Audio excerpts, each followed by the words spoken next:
Hola chicos, buen día. En esta clase vamos a hablar de los riñones. Los objetivos de la clase van a ser mencionar la organización de las vías urinarias, comprender la ubicación topográfica de los riñones, describir la celda renal, cómo se forma y cuál es su contenido, desarrollar las relaciones del riñón, su pared anterior, pared posterior y bordes medial y lateral, y por último explicar la vascularización e inervación del riñón y definir cómo se forma el pedículo renal. Bueno, para ver la vía urinaria vamos a primero observar esta imagen que corresponde a un riñón derecho visto desde su cara anterior, donde vamos a apreciar que esta forma triangular pertenece a la pirámide o pirámide de Malpighi, y en esta foto de la izquierda vamos a ver, esta forma también representa la misma pirámide, vamos a ver que en su parte más superior, que corresponde a esta porción, encontramos a toda una estructura, una organización corresponde a esto que está acá, que son las nefronas, ¿sí? Los glomérulos y las nefronas. Esto no tienen que saberlo, pero puede ayudar a entenderlo mejor, que van a ver cómo se va formando un sistema de túbulos que termina en túbulos colectores de primer orden, y inferiormente vamos a encontrar los túbulos colectores de segundo orden, que van a ser una gran cantidad que se acumula en esta porción inferior, en el vértice de la pirámide, que se denomina papila. Bien, esto nos va a servir para entender cómo se continúa el drenaje de la vía urinaria desde la pirámide hacia los cálices. Entonces, todo el drenaje que comienza en la pirámide, desde su base hasta su vértice, en la papila, va a terminar en estructuras que se denominan cálices menores, que están marcados en azul. Van a ver que cada pirámide se corresponde con un cáliz menor, y estos cálices menores van a converger formando un cáliz mayor. Van a ver que tenemos, en general pueden ser entre 2 y 5, más frecuentemente son 3, y tenemos uno superior, uno medio y uno inferior. Entonces, la convergencia de los cálices mayores va a formar lo que se denomina pelvis renal. ¿Bien? Y lo podemos ver en este preparado, donde tenemos la pelvis renal, y se aprecia mejor los cálices mayores, no tanto los menores, pero sí se ve cómo tenemos este pequeño, cada parte de la vía que corresponde con cada pirámide, ¿sí? Pirámide de Malpighi. Recuerden entonces que este es el comienzo de la vía urinaria, desde la pirámide, cálices menores, mayores, pelvis renal, pero luego se continúa con los uréteres, con la vejiga y con la uretra, y eso lo van a ver en clases más adelante. Entonces, para terminar de entender, tenemos que la vía urinaria se compone de los riñones, uno a cada lado, que siguen por fuera del ilio mediante su pelvis renal, que se continúan mediante los uréteres, uno a cada lado, que van a desembocar en la vejiga, que está ubicada en el centro, y a su vez la vejiga se continúa con la uretra, que va a tener distintas porciones según si hablamos del sexo masculino o el sexo femenino. Ahora, para ver la ubicación de los riñones, vamos a ver esta imagen, donde pueden ver que fue removida toda la pared abdominal anterior, gran parte de las vísceras abdominales, para poder ubicar los riñones en el plano más posterior. Bien, esto es porque, como pueden ver en esta imagen, los riñones que están representados por estas estructuras son retroperitoneales, ¿sí? Están por detrás del peritoneo parietal posterior. Y a partir de esto va a entrar en relación con los distintos órganos peritoneales a partir del peritoneo parietal posterior o a partir de estas fases de coalescencia. Bien, remarquemos una cosa, que los riñones entran en relación con este peritoneo parietal mediante su celda renal, que lo vamos a describir más adelante. Ahora, con estas imágenes podemos ver una aproximación de lo que van a ser las relaciones de los riñones y las relaciones anteriores. Bien, en esta imagen pueden ver cómo esta línea representa al peritoneo cubriendo a los riñones. Esto es un corte transversal. Bien, y podemos ver que los riñones, mediante su celda renal, que ahora la vamos a ver, entran en relación con los distintos órganos peritoneales mediante este revestimiento del peritoneo. Bien, por ejemplo, en el riñón izquierdo va a entrar en relación anterior con el páncreas mediante su fascia de coalescencia, que acá no está esquematizada, que es la fascia de TOLD1, ¿bien? La fascia de coalescencia retropancreática, ¿bien? Y de este lado, que acá tampoco está esquematizado, podemos ver que entra en relación a la segunda porción del duodeno y a la cabeza del páncreas mediante la fascia de Treitz o fascia retroduodeno-pancreática, ¿bien? Esto lo vamos a ver en detalle cuando hablemos de las relaciones de la cara anterior de los riñones. Ahora sí vamos a ver la celda renal.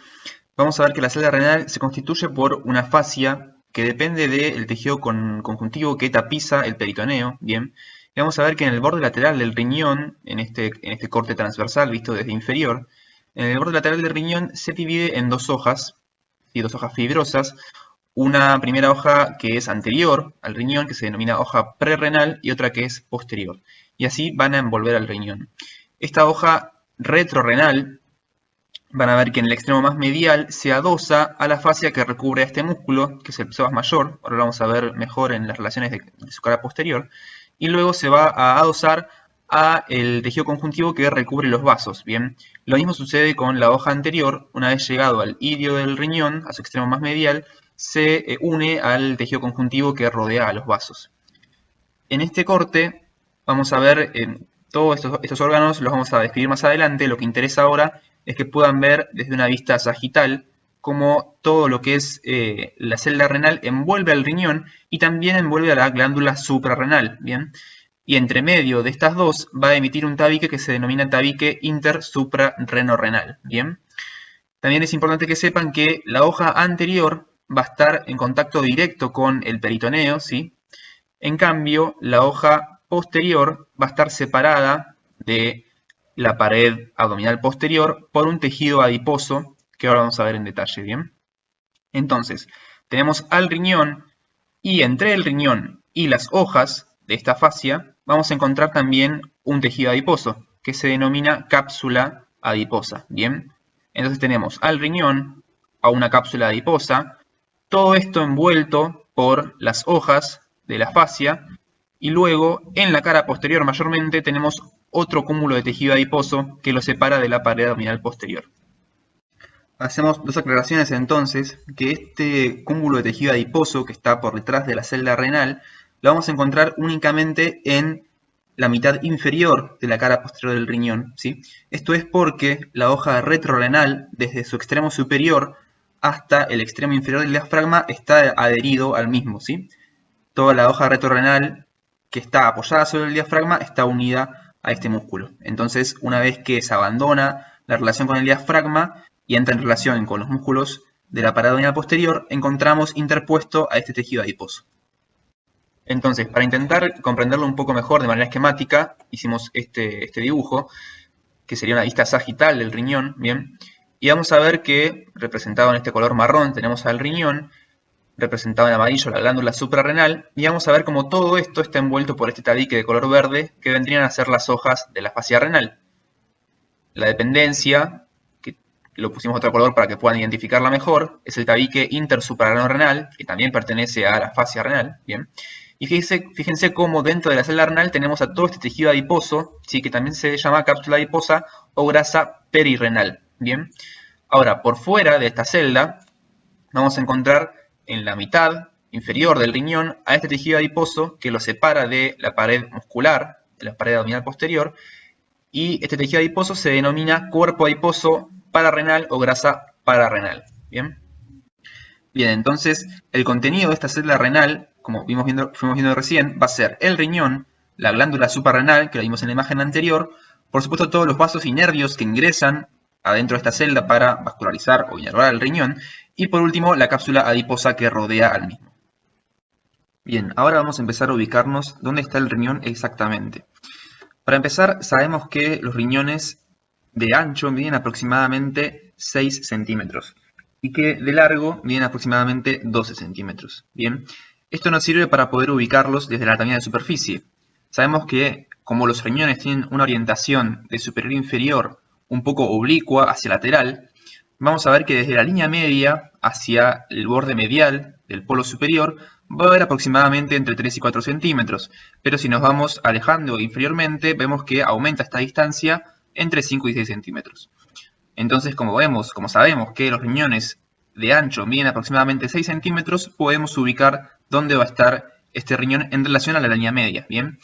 Ahora, para poder ubicarlos en relación cefalocaudal, tenemos que saber sus relaciones con las costillas y con las vértebras. Para eso podemos ver esta imagen, en conjunto con esta también, que el riñón izquierdo, estas imágenes las están viendo igual que ustedes están sentados en este momento. Es decir, tenemos de este lado el riñón izquierdo y de este lado el riñón derecho. Lo mismo en esta imagen, izquierdo y derecho. Bien, el riñón izquierdo, como sabemos, es un poco más superior, debido a que el riñón derecho, por el desplazamiento del hígado, es un poco más inferior. Entonces, el riñón izquierdo va a estar en relación con el cuerpo de la undécima costilla, ¿bien? Mientras que el riñón derecho va a estar en relación al espacio intercostal entre la undécima y la duodécima costilla, ¿bien? Por otro lado, vamos a ver la relación con las vértebras. De vuelta, como sabemos que el riñón derecho es un poco más inferior, vamos a ver que va a llegar hasta el cuerpo de la tercera vértebra lumbar. Pueden ubicarse con las apófisis transversas, tenemos L5, L4, L3, y vemos que el riñón derecho entonces llega hasta el cuerpo de L3, mientras que el riñón izquierdo está en relación más bien al disco intervertebral que separa a la segunda de la tercera vértebra lumbar. Ahora, hacia superior, de vuelta, como el riñón derecho es un poco más inferior, va a llegar hasta el disco intervertebral que separa la undécima de la duodécima vértebra torácica.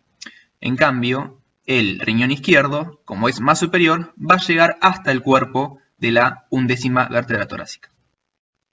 Bueno, ahora vamos a ver las relaciones de la pared posterior de los riñones, que vamos a ver que se dividen en dos segmentos, un segmento diafragmático y un segmento lumbar. Vamos a ver primero el segmento diafragmático. Como pueden ver en esta imagen, sí, es una vista desde anterior de la cavidad abdominal donde fueron retiradas todas las vísceras y podemos ver únicamente los músculos de la pared abdominal posterior. Bien, vamos a hacer un acercamiento y vamos a ver que el riñón se corresponde con las arcadas fibrosas, ¿sí?, de inserción del diafragma, que va a ser el ligamento arqueado medial, el ligamento arqueado lateral y la arcada fibrosa de la unión entre la duodécima costilla y la undécima costilla. Y por último, entonces, desde estas dependencias vamos a encontrar la lámina muscular que pertenece al diafragma, también en relación a la cara posterior del riñón en este segmento diafragmático. Entonces, repasando, la pared posterior de este segmento diafragmático se corresponde con la lámina muscular que parte desde las tres arcadas fibrosas, ligamento arqueado medial, arqueado lateral y la arcada fibrosa entre la duodécima y undécima costilla.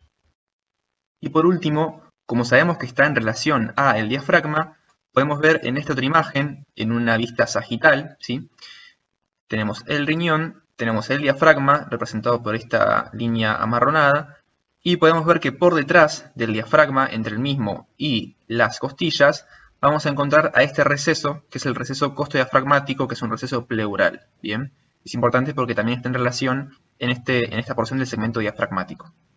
Bien, por otro lado tenemos el segmento lumbar y vamos a encontrar que el riñón está en relación a estos distintos músculos. Primero al músculo psoas mayor y menor, luego al músculo cuadrado lumbar y por último al transverso del abdomen.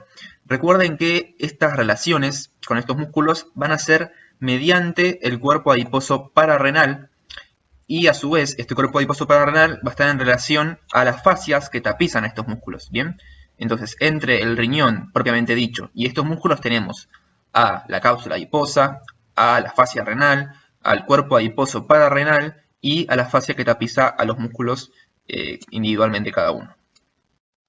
Ahora, este segmento lumbar, que recuerden que vendría a estar por debajo de la inserción diafragmática en la duodécima costilla, vamos a poder ver en esta imagen, que es una vista desde posterior, esta pequeña ventana que nos permite ver la cara posterior del riñón. Para llegar a ver el riñón desde esta vista, tuvimos que disecar desde superficial a profundo la piel, el tejido celular subcutáneo, el músculo dorsal ancho, los músculos erectores de la columna, el músculo transverso del abdomen, el músculo cuadrado lumbar, y esto nos permite ver la cara más lateral del riñón. Para poder observar su extremo más medial, también podríamos disecar el músculo psoas mayor. Desde esta vista entonces podemos ver que en relación a la cara posterior del riñón vamos a encontrar a tres nervios: al nervio subcostal, al nervio iliohipogástrico y al nervio ilioinguinal. Bien, lo podemos ver en esta otra imagen, que es un preparado, donde tenemos a la duodécima costilla, al nervio subcostal, al nervio iliohipogástrico y al nervio ilioinguinal. Como estos tres nervios están entre el riñón y los músculos, podemos deducir que están inmersos en el tejido adiposo por fuera de la célula renal, ¿sí?, es decir, en el cuerpo adiposo pararrenal.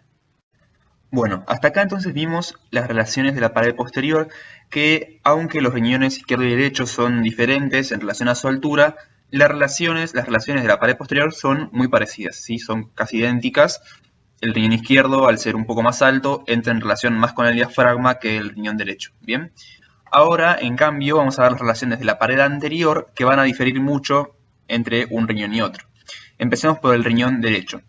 Como pueden ver, tenemos acá esta imagen vista desde anterior y vamos a ver que en relación al polo inferior va a estar la flexura cólica derecha, ¿sí?, es decir, el pasaje de colon ascendente a colon transverso. Bien, Esta flexura cólica todavía tiene en su cara posterior la fascia de coalescencia o fascia de TOLD2, ¿bien? Por la cual va a entrar en contacto directo con el riñón, ¿bien? A medida que empezamos a tener colon transverso, empezamos a observar el mesocolon que se va insertando en los distintos órganos del abdomen, ¿bien? Entonces, como pueden ver en esta otra imagen, que es una vista sagital, tenemos siempre mediante la célula renal y el cuerpo adiposo, la cápsula adiposa, perdón, en la hoja anterior, en la cara anterior del riñón, el cuerpo adiposo pararrenal no es muy voluminoso, se observa más en la cara posterior como vimos en las imágenes anteriores. Es decir, este tejido adiposo no debería estar bien. Por lo tanto, la hoja prerrenal va a entrar en contacto directo con la fascia de coalescencia. Por lo tanto, esto nos permite el contacto con la flexura cólica. Bien.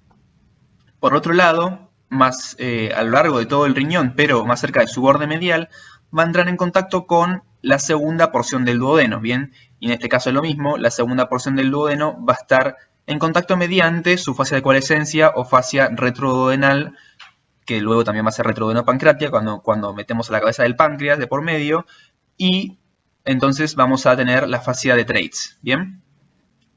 Luego, como pueden ver, nos queda toda una porción de riñón libre, la cara anterior, que va a estar tapada por el hígado. Bien, en este caso no tenemos una fase de coalescencia, sino que vamos a tener un peritoneo que viene ascendiendo y luego se refleja para volver a descender y seguir tapizando las demás vísceras. Bien, este punto es la línea de reflexión del peritoneo, por lo tanto nos va a quedar un espacio que es un receso peritoneal. Bien, entonces, si el peritoneo se refleja a la altura del polo superior, vamos a tener una comunicación mediante este receso peritoneal. Pero si esta línea de reflexión se produce más inferiormente, vamos a tener un receso peritoneal que llega aproximadamente hasta acá, y luego una comunicación directa entre el hígado y el riñón mediante la hoja prerrenal. ¿Bien? Bueno, ahora vamos con las relaciones de la pared anterior del riñón izquierdo. Como pueden ver, esta pared se va a dividir en tres segmentos, superior, medio e inferior, en relación al pasaje del colon transverso por su cara anterior. Y fíjense ya desde ahora cómo en la cara anterior tenemos en relación al páncreas, al mesocolon y al colon transverso, llegando a la flexura cólica izquierda. Bien, tapizando toda esta parte de la cara. Ahora vamos a ver mejor en detalle.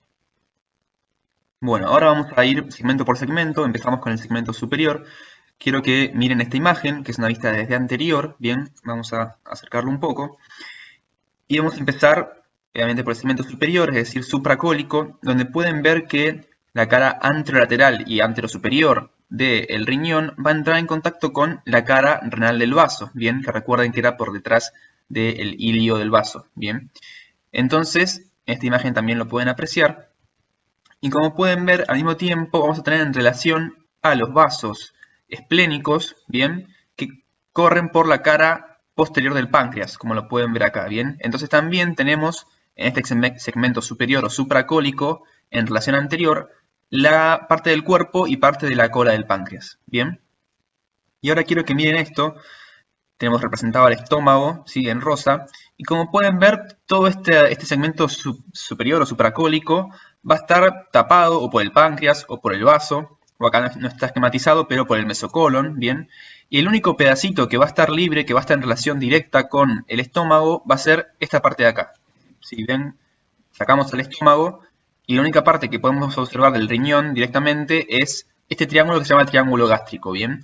Ahora vamos a ver que no está en relación directa, sino que tiene de por medio la bolsa omental. Bien, sigamos. Entonces, en esta imagen pueden ver, es un corte transversal a nivel de T12, ¿sí? Pueden ver que tenemos al riñón, ¿bien? Y van a ver entonces cómo tenemos al páncreas, al vaso y al estómago, ¿bien? Entonces pueden ver que tenemos al pectoneo, que va recorriendo todos los órganos, ¿sí? Y acá se refleja, como vimos anteriormente, igual que pasa en el hígado, acá también se refleja, entonces nos queda una porción del páncreas, que vendría a ser parte del cuerpo y de la cola, que va a ser libre, ¿sí? No va a estar adherida, y cuando se refleja este peritoneo, esta porción queda adherida y va a ser la fascia de coalescencia o fascia de TOLD1, ¿bien? Fascia retropancreática. Entonces podemos ver que el riñón va a estar en relación mediante el peritoneo con el páncreas, con el vaso, y si vamos un poco superior a este corte, vemos que no tenemos más páncreas y que va a entrar en relación directa mediante la bolsa omental propiamente dicha con el estómago. Y una última aclaración es que cuando la cola del páncreas no entra en contacto directo con el hilio del vaso, van a estar separadas por las dos hojas de peritoneo que se fusionan y forman un ligamento que va a ser el ligamento pancreato-esplénico, por lo tanto va a entrar en relación también con la cara anterior del riñón. Bien, por otro lado tenemos el segmento medio o segmento cólico, que va a ser el que está en relación directa con el colon transverso, con su mesocolon, que tapizan esta cara, bien, y luego más cerca del borde lateral va a entrar en relación la flexura cólica izquierda y el colon descendente, que van a estar adheridos a este borde mediante su fascia de Told retrocólica izquierda o fascia de Told 3. Por último tenemos el segmento inferior o segmento subcólico, que va a pertenecer a las asas yeyunales que van a apoyarse sobre el polo inferior y anterior del riñón por debajo del mesocolon y del colon transverso y la flexura cólica izquierda. Bien, si pasamos al borde medial vamos a poder reconocer tres segmentos, uno suprailiar, otro iliar y otro subiliar, pero vamos a ver que todo el borde medial de ambos riñones van a estar en relación a los grandes vasos prevertebrales, es decir, a la vena cava inferior y a la arteria aorta. Si pasamos esta imagen de un preparado con un corte frontal, vamos a poder verlo desde su cara posterior y vamos a reconocer que el segmento suprailiar va a ser el que está por encima del ilio, que es la entrada de todas estas estructuras, y vamos a ver entonces que el segmento suprailiar va a estar en relación a la glándula suprarrenal, bien apoyado sobre el polo superior de este riñón, y al mismo tiempo cae sobre su borde medial, bien. Por otro lado, el segmento iliar, que lo vamos a describir al final de la clase, cuando ya hayamos visto arteria, vena y pelvis renal. Y por último, el segmento subiliar, que va a estar en relación a la caída del uréter. Por otro lado, también vamos a tener en relación al borde medial del riñón izquierdo a lo que se denomina el arco vascular de Treitz. Este arco se forma por las estructuras vasculares que se apoyan sobre el peritoneo, ¿sí? Que van a ser la vena mesentérica inferior y la arteria cólica izquierda. Para que les recuerden, tenemos esta formación de la vena porta, donde vemos el tronco espleno-mesentérico, ¿sí? Formado por la vena esplénica, y la vena mesentérica inferior, ¿sí? Que es la que acabamos de mencionar, que van a ver que corre por detrás del cuerpo del páncreas, ¿bien? Y por otro lado tenemos a la arteria cólica izquierda, que recuerden que nace de la arteria mesentérica inferior y que discurre por el meso del colon. Bien, entonces el conjunto de estas dos estructuras vasculares van a formar se van a apoyar sobre el peritoneo, ¿sí? Y van a formar esto que se denomina arco vascular de Treitz, que no es más que la expresión de estos vasos sobre el peritoneo. Bien, por otro lado, el borde lateral va a variar de derecha a izquierda. Como pueden observar, a la derecha, el borde lateral va a estar simplemente relacionado con el hígado, bien. Y a la izquierda vamos a tener por un lado la cara renal del vaso, que también sobrepasa hacia la cara anterior, por lo cual ya lo vimos. Y por otro lado van a ver que también por debajo va a estar en relación al colon descendente, bien. Acá tienen otra imagen igual a la anterior, donde se puede ver también la relación del riñón derecho y su borde lateral con el hígado.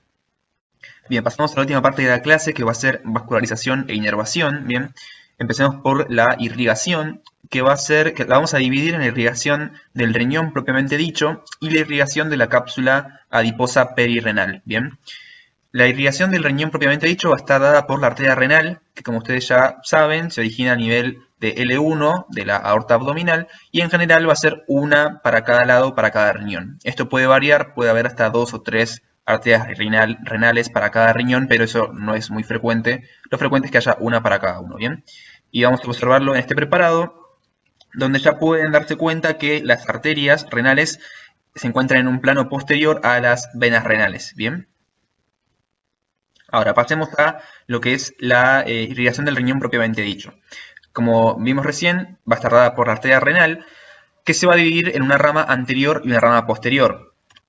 Ahora, estas ramas a su vez se van a subdividir en pequeñas ramificaciones que se van a ubicar tanto por delante de la pelvis renal como por detrás. Por lo tanto, de ambas ramas vamos a encontrar ramas prepiélicas y retropiélicas, ¿sí? En relación a la pelvis renal. Bien. Por otro lado, una vez que ya tenemos estas arborizaciones, estas ramificaciones prepiélicas y retropiélicas, vamos a ver que se empiezan a disponer estas arterias en relación al borde de la pirámide, ¿bien? Estas ramas se van a denominar arterias interlobulares, ¿bien?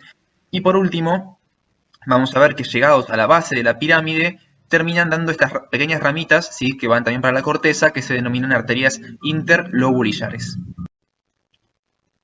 Y podemos ver en esta imagen, que es de un preparado, ¿sí? De un riñón izquierdo, cómo la arteria renal se va a ir dividiendo en varias arterias, ¿sí? Que incluso pueden pasar hacia anterior de las arborizaciones y de las ramificaciones de la vena renal, ¿bien?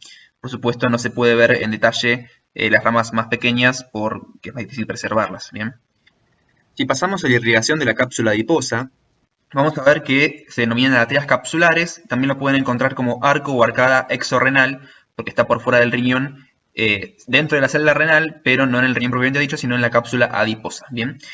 Este grupo en Rubier son seis grupos de arterias, ¿sí? Les agregamos uno que está en otro libro para que también lo tengan, pero no hace falta que lo sepan, ¿bien? Fíjense que son varios grupos que van a dar irrigación a la cápsula adiposa. Tenemos a grupo renal, suprarrenal, gonadal, alcohólico, lumbar aórtico y frénico inferior, ¿bien? Este es un esquema simplemente para que puedan ver cómo se dispone, ¿sí? La irrigación del riñón propiamente dicho, ¿bien? Y alrededor del riñón a lo que pertenece a la cápsula adiposa, ¿bien? Y en esta imagen, que no es la mejor, pero es la que mejor representa las ramificaciones, van a ver cómo el riñón da ramas, la arteria renal, perdón, da ramas para el riñón propiamente dicho, y también da estas ramas que se dirigen a esta arcada exorrenal o arco exorrenal, ¿bien? También van a tener las ramas de las suprarrenales medias, ¿sí? Las ramas de las arterias gonadales, ¿sí? Testicular u ovárica, ¿bien? Las ramas cólicas, ¿sí? Que nacen de la mesentérica, ¿sí? Y también aportan a este arco. También las lumbares, ¿sí? Que también aportan al arco. Ramas aórticas que no están representadas. Y por último, el grupo frénico inferior, como les decía, que también aporta a la formación de este arco o arcada exorrenal. Bien, pasamos al drenaje venoso, que al igual que la irrigación, se va a dividir en un drenaje propiamente dicho del riñón y un drenaje de la cápsula adiposa. Empecemos viendo esta imagen, bien, que pueden ver que en la corteza, en la superficie del riñón, van a estar estas venas que tienen forma de estrella, que van a tener un centro, por ejemplo este, o por ejemplo este, bien. A partir de este centro, en la superficie, que va a ser, por ejemplo, este centro, de donde llegan estas ramificaciones en forma de estrella, van a partir venas interlobulillares, ¿bien? Y pueden ver en esta otra imagen, como vimos recién, las venas estrelladas se ubican en la superficie, ¿bien? Y, por ejemplo, acá va a estar un centro de la vena estrellada, o de la estrella venosa, y van a partir hacia la pirámide las venas interlobulillares, que serían, por ejemplo, estas que encontramos acá, ¿bien? Una vez que llegan a la base de la pirámide, van a desembocar en una red venosa en forma de arco y por lo tanto reciben el nombre de venas arqueadas, ¿sí? Que van a ser estas que encontramos acá, ¿bien? Estas venas arqueadas, a su vez, van a recibir venas rectas, como por ejemplo esta, ascendente, ¿sí? Que drena la pirámide renal, es decir, acá, ¿bien? Una vez que estas venas arqueadas llegan a los extremos de la pirámide, van a dirigirse en dirección hacia el cáliz renal, hacia los cálices menores, bien, formando las venas interlobulares, por ejemplo estas, ¿sí? Y también emitiendo venas interlobulares, bien. Una vez que estas venas interlobulares llegan hasta el seno, es decir, hasta el centro del riñón, que no tiene parénquima, sino que solamente tiene tejido adiposo y las estructuras tubulares del drenaje de la vía urinaria, bien. Una vez que llegan hasta el seno venoso, van a empezar a ramificarse por delante y por detrás de los cálices, es decir, arborizaciones retropiélicas y prepiélicas, y se van a dirigir hacia el hilio renal para formar la vena renal. Entonces, repasamos todo esto. Tenemos a las venas estrelladas, bien, que están representadas por estas venas, y su centro vendría a ser esto, de las cuales parten venas interlobulillares, como por ejemplo estas, bien, que van a desembocar en las venas arqueadas, que son las que están en la base de la pirámide renal, pirámide de Malpighi. Estas venas también reciben de manera ascendente a las venas rectas, que van a ser el drenaje venoso propio de la pirámide renal, y las venas arqueadas entonces van a terminar por formar las venas interlobulares, que van a formar las venas del seno, que van a converger para formar la vena renal. Luego tenemos entonces al drenaje de la cápsula adiposa, ¿sí? Que va a ser bastante similar a la irrigación arterial, es decir, se organiza en varios grupos, y las principales diferencias van a ser que tenemos un grupo que va a estar en relación a las venas ureterales, ¿sí? También va a estar en relación a las venas estrelladas, es decir, se comunica el drenaje del riñón propiamente dicho con el drenaje de la cápsula adiposa, y que también van a estar en relación con las venas lumbares, al igual que las arterias, y por lo tanto van a acceder al drenaje venoso superficial. Bien, ahora pasamos a ver algunas cuestiones que son importantes en relación al drenaje venoso. Primero, como vimos anteriormente, que las venas son anteriores a las arterias, lo cual nos puede servir para la ubicación anatómica del riñón mediante su pedículo renal y las estructuras vasculares. Bien. Por otro lado, van a ver que la vena renal izquierda, que la ubicamos acá, es cabalgada de manera de superior hacia inferior y por la cara anterior por la arteria mesentérica superior. Bien. Esta formación se denomina compás aórtico mesentérico y es importante porque si se ve alterado el ángulo de apertura, se puede llegar a comprimir la vena renal izquierda, ¿bien? Por otro lado, que la desembocadura de las venas gonadales y las venas suprarrenales centrales e inferiores accesorias va a ser diferente a la derecha y a la izquierda. A la derecha, las venas que ya mencionamos van a desembocar en la vena cava inferior, mientras que a la izquierda van a desembocar en la vena renal. ¿Y cómo lo podemos ver? Van a ver que tenemos que a esta altura nacen las arterias gonadales, ¿sí? Testicular o ovárica, dependiendo del sexo, y que a la derecha va a desembocar en la misma vena cava inferior, mientras que a la izquierda va a desembocar en la vena renal. Bien, lo mismo podemos ver con las venas suprarrenales, que recuerden que en lo que es el drenaje venoso tenemos una vena central, que es la principal, y luego puede haber otras accesorias, que son las superiores y las inferiores. Bien, en este caso las inferiores únicamente también desembocan en la vena renal izquierda. Y lo que podemos ver acá, en esta imagen, es únicamente esta esquematización de estas venas que también desembocan en la vena renal izquierda. Por otro lado, si vemos en el preparado, podemos ver lo mismo, que de este lado la vena gonadal desemboca en la vena cava, mientras que de este lado va a desembocar en la vena renal izquierda, ¿bien? Y en este esquema no están representadas las venas suprarrenales. Bien, pasando al drenaje linfático, al igual que la vascularización venosa y arterial, vamos a ver que se organiza en un drenaje del riñón propiamente dicho y de la cápsula adiposa, pero va a ser mucho más sencillo. Vamos a ver que el drenaje linfático del riñón propiamente dicho se organiza en un plexo que va a ser subcapsular, ¿sí? Y otro plexo que va a ser tubular en relación a todo el drenaje tubular de la vía urinaria, ¿bien? Y se va a ir organizando hacia el ilio estos vasos renales que se van a disponer de manera anterior, media o posterior, ¿sí? En relación a los vasos renales, es decir, anteriores a la vena renal, los que son medios se van a ubicar entre la arteria renal y la vena renal, y los que son posteriores se van a ubicar por detrás de la arteria renal. Estos vasos renales van a llegar hasta los nódulos lumbares, que van a ser los aórticos laterales. Por otro lado, el drenaje linfático capsular se va a dirigir directamente mediante vasos linfáticos hacia los nodos linfáticos aórticos laterales. Bien, pasando a la inervación, es bastante más sencilla. Vamos a ver que se origina a partir del plexo celíaco, que recuerden que está formado por los ganglios celíacos, el ganglio mesentérico y los aórticos renales, bien, o aórticos laterales. Y vamos a ver que, como ya saben, a este plexo celíaco va a llegar tanto aferencias desde los nervios vagos como desde los nervios esplécnicos mayores y menores, bien. Por lo tanto, esta inervación va a tener un gran componente del sistema autónomo, tanto del parasimpático como del simpático.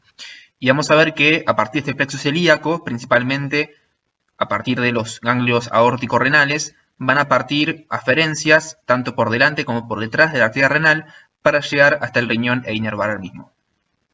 Bueno, y por último, una vez que ya vimos todas las estructuras correspondientes, vamos a ver el pedículo renal, que como ya habrán imaginado, vamos a tener desde anterior hacia posterior, primero a la vena renal, ¿sí? En este caso estamos viendo el riñón izquierdo, la vena renal, por detrás a la arteria renal, que como ya pueden ver y ya lo vimos, sus ramificaciones pueden disponerse por delante de la vena renal cada vez cuando estamos más cerca del ilio, bien. Y por último, por detrás, la pelvis renal, que vamos a verlo en este otro corte, un corte frontal, visto desde posterior. Entonces tenemos a la pelvis renal, ¿sí? Luego a la arteria renal con sus ramificaciones y por último a la vena renal. Acá también, como pueden ver, la arteria renal emite ramificaciones tanto por detrás como por delante de la vena. Por lo tanto, en un corte de un riñón, tenemos un riñón aislado del cuerpo. Cuanto más estructura vascular tenemos, más fácil es identificar de qué lado es el riñón si no tenemos también la glándula suprarrenal como referencia. Por lo tanto, el pedículo renal es fundamental para, en el preparado, poder identificar si el riñón es izquierdo o derecho. Bueno, y para concluir, recuerden la organización de las vías urinarias, que lo que ustedes tienen que saber es que se compone de cálices menores, cálices mayores y pelvis renal, en lo que comprende al riñón. Luego tienen que saber cómo continúa esta vía, que como generalidad los riñones se encuentran en el retroperitoneo, están envueltos por una celda renal que se compone de dos hojas fibrosas, una hoja prerrenal y otra retrorrenal, y que van a entrar en relaciones distintas, el riñón derecho y el izquierdo, mediante esta celda renal y sus hojas. Y por último, que la vascularización se va a dividir en una capsular y otra del riñón propiamente dicho. Bueno, esta es la bibliografía que usamos para hacer la presentación. Muchas gracias.